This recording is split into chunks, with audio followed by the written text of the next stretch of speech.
नमस्ते दोस्तों, मेरा नाम है आरजे कार्तिक माय एफएम से और आपका स्वागत है स्पाइस अप जिंदगी प्रेजेंटेड बाय किचन एक्सप्रेस हींग में।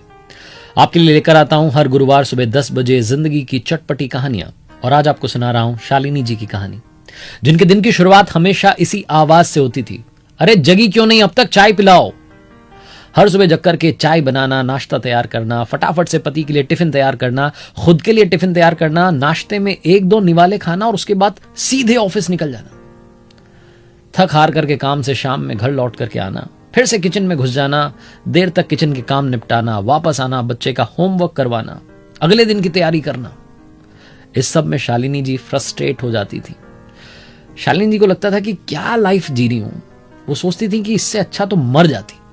भगवान के सामने अगरबत्ती जलाते हुए बार बार कहती थी, हे ऊपर वाले, इस जिंदगी से अच्छा है मुझे उठा ले। एक संडे आता था जिसमें खुद के लिए समय मिलता था, उसमें भी कभी कभी बाहर जाना पड़ जाता था घर के काम निपटाने के लिए, कभी ससुराल जाना पड़ जाता था, ननद के खाना खाने जाना पड़ जाता था, और कभी कहीं नहीं जाना तो निखिल, शालिनी जी के पति, अपने कलीग्स को घर पर बुला लेते पार्टी करने के लिए।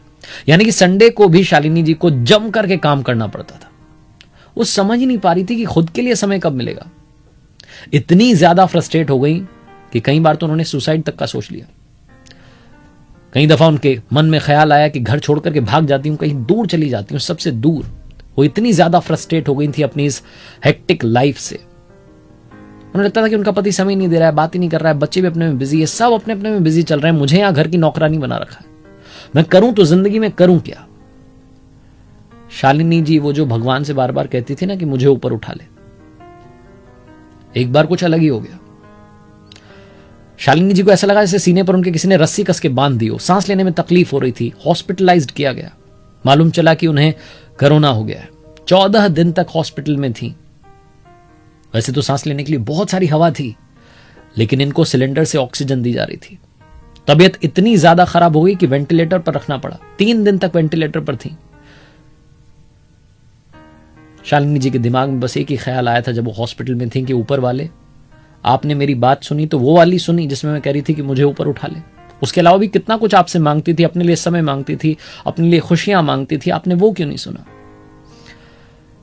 3 दिन के बाद जब इन्हें होश आया तो देखा इनके चारों तरफ इनके घर वाले थे।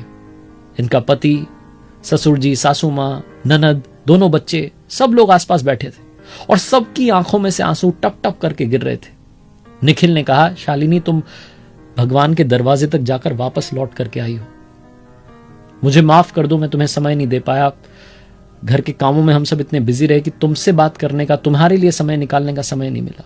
वो रोता जा रहा था, कहता जा रहा था, लेकिन शालिनी ने कहा कि नहीं, मैंने वहां दरवाजे तक जाकर के एक बात सीखी है। निखिल ने मायूस आवाज में पूछा कि क्या।